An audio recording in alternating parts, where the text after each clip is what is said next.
মহিলা সাংসদদের প্রতি আপত্তিকর অসম্মানজনক কথাবার্তা বলার অভিযোগ উঠল সাংসদ কল্যাণ বন্দ্যোপাধ্যায়ের বিরুদ্ধে। তৃণমূল কংগ্রেসের অন্দরে রাজনৈতিক টানাপোড়েনের মাঝেই এবার সরাসরি লোকসভা স্পিকার ওম বিড়লার দ্বারস্থ হলেন সাংসদ কাকলি ঘোষ দস্তিদার।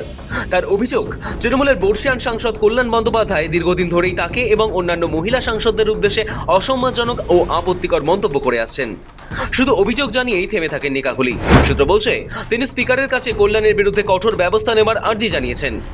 রুল ৩১৪-১ এর উল্লেখ করে কল্যাণ বন্দ্যোপাধ্যায়কে লোকসভা থেকে বহিষ্কার করার সুপারিশ বিবেচনার দাবি জানিয়েছেন কাকলি। স্পিকারকে পাঠানো চিঠিতে কাকলি ঘোষ দস্তিদার লিখেছেন, বিষয়টি কোনো একক ঘটনার মধ্যে সীমাবদ্ধ নয়। তার অভিযোগ, একাধিকবার ব্যক্তিগত আক্রমণের শিকার হয়েছেন তিনি। রাজনৈতিক মতপার্থক্যের বাইরে গিয়ে তাকে লক্ষ্য করে নারী বিদ্বেষী এবং অপমানজনক মন্তব্য করা হয়েছে বলেও দাবি করেছেন কাকলি। তার মতে, এই ধরনের আচরণ শুধু ব্যক্তিগত মর্যাদাহানি নয়, সংসদের পরিবেশকেও প্রভাবিত করছে। কার্যত কল্যাণ বন্দ্যোপাধ্যায়ের বিরুদ্ধে বিস্ফোরক অভিযোগ তুলেছেন বারাসাতের সাংসদ। তার অভিযোগ, এমন কিছু কথাবার্তা সংসদে আলোচনা করা হয় যেখানে বসতে মহিলারা অংশগ্রহণ করতে অস্বস্তি বোধ করেন।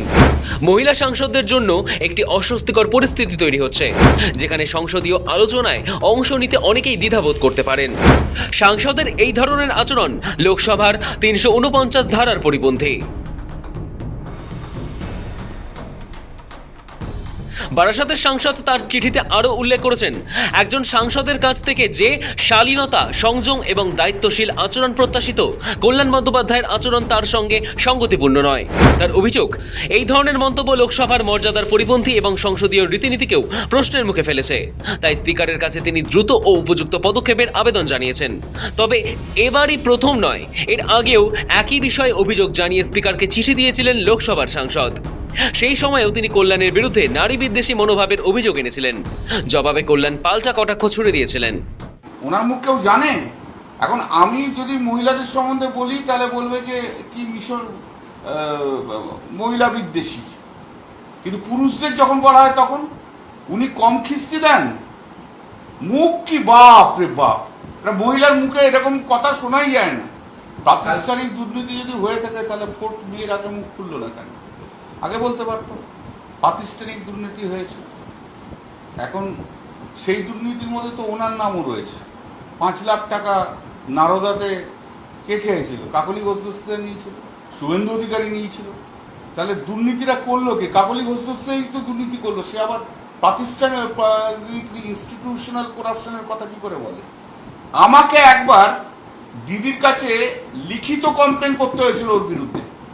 আমরা হাউসে বসে আছি আমাদের নিজেদের বেঞ্চে, অভিষেকও সেদিন ছিল।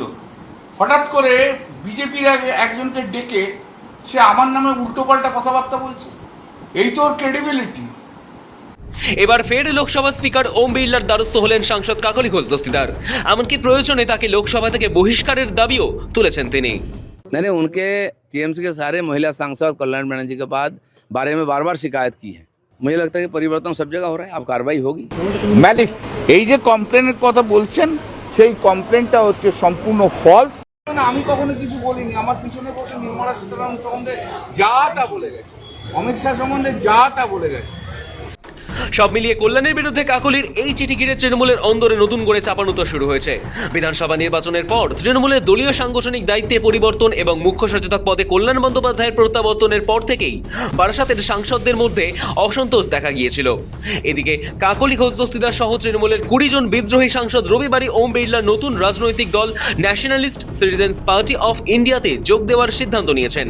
তারা জানিয়েছেন, প্রধানমন্ত্রীর নেতৃত্বে এনডিএর হয়ে কাজ করবেন। এসবের মধ্যেই কাকলির এই অভিযোগ ঘিরে রাজনৈতিক মহলে নতুন করে জল্পনা শুরু হয়েছে। ব্যুরো রিপোর্ট, সময়, কলকাতা।